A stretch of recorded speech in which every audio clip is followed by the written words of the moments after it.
நம்ம சேனலில் தொடர்ந்தாப்பா நீங்கள் வீடியோக்களை பார்க்க நினச்சிங்கன்னா இதுவும் நம்ம சேனலை சப்ஸ்கிரைப் பண்ணுங்க கீழே பெல் சிம்பிள் இருக்கும் அதையும் கிளிக் பண்ணிங்க. சரி வாங்க நம்ம வீடியோக்குள்ளே போகலாம். வணக்கம் நண்பர்களே. ஒரு கிராமத்தில் ராமசாமி என்பவர் வாழ்ந்து வந்தார்.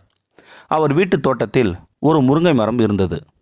வாரம் ஒரு முறை முருங்கை காய்களை பறித்து பையில் நிரப்பி தோளில் வைத்து கொண்டு 9 கிலோமீட்டருக்கு அப்பால் இருக்கும் டவுன் வரை நடந்தே சென்று ரெகுலராக ஒரு மளிகை கடையில் விற்றுவிட்டு வருவது வழக்கம்.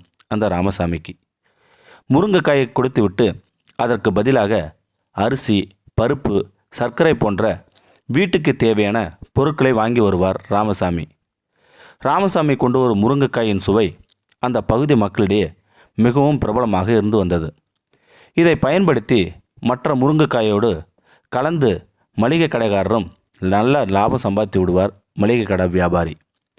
பல வருடமாக ராமசாமி முருங்கைக்காயை கொண்டு வருவதால் மளிகை கடைக்காரர் அதை எடை போட்டு பார்ப்பதே இல்லை.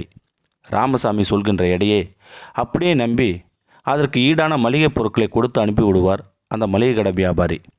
காரணம், ராமசாமியின் நேர்மையும் நாணயமும் எல்லோருக்கும் தெரிந்ததுதான் அந்த ஊர் மக்களுக்கு. ஒரு நாள் ராமசாமி 10 கிலோ முருங்கைக்காயை கொடுத்து விட்டு அதற்கான பொருட்களை வாங்கி சென்றார் ராமசாமி. சிறிது நேரத்தில் 10 கிலோ முருங்கைக்காயை மொத்தமாக வேண்டுமென்று ஒரு சமையல்காரர் வந்து கேட்க அவருக்காக மளிகை கடைக்காரர் எடை போட அதில் 9 கிலோ மட்டுமே இருந்தது. மளிகை கடைக்காரருக்கு ரொம்ப ஒன்றுமே புரியல. அன்று முழுவதும் மளிகைக்காரருக்கு தூக்கமே வரவில்லை. ராமசாமி மீது எவ்வளோ நம்பிக்கை வைத்திருந்தோம், இவ்வளோ பெரிய நம்பிக்கை துரோகம் செய்து விட்டாரே என்று அன்று முழுவதும் தூங்காமல் அவர் வந்தால் நம்ம கேட்டே ஆக வேண்டும் என்று ரொம்ப கடும் கோபத்தோடு இருந்தார் அந்த மளிகை கடை வியாபாரி. இத்தனை வருடங்களாக இப்படி முட்டாள்தனமாக எடை குறைவான முருங்கைக்காயை வாங்கி ஏமாந்து விட்டோமே என்று நினைத்து கொண்டார் வியாபாரி. அடுத்த முறை ராமசாமி வந்தால் சும்மா விடக்கூடாது என்று கடும் கோபத்தில் இருந்தார் அந்த மளிகை கடை வியாபாரி. 4 நாட்கள் கழித்து ராமசாமி மிகவும் சந்தோஷமாக வந்தார் கடைக்கு. நல்ல விளைச்சல் என்பதால் நிறைய கொண்டு வந்திருந்தார் ராமசாமி. கையும் களவுமாக பிடிக்க வேண்டும் என்று எத்தனை கிலோ என்று மளிகை கடைக்காரர் கேட்க 10 கிலோ என்றார் ராமசாமி. அவர் முன்னாலேயே எடை போட்டு பார்க்க 9 கிலோ தான் இருந்து வந்தது.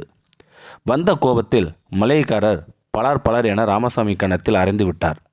இத்தனை வருஷமாக இப்படி தான் ஏமாற்றிட்டு இருக்கியா? கிராமத்துக்காரங்க ஏமாற்ற மாட்டாங்கன்னு நம்பி தானே எடை போடாமல் அப்படியே வாங்கிட்டேன். இப்படி துரோகம் பண்ணிட்டியே, சீ என துப்ப நிலைகுலைந்து போனார் ராமசாமி. ஐயா, என்னை மன்னிச்சிடுங்க. நான் ரொம்ப ஏழை.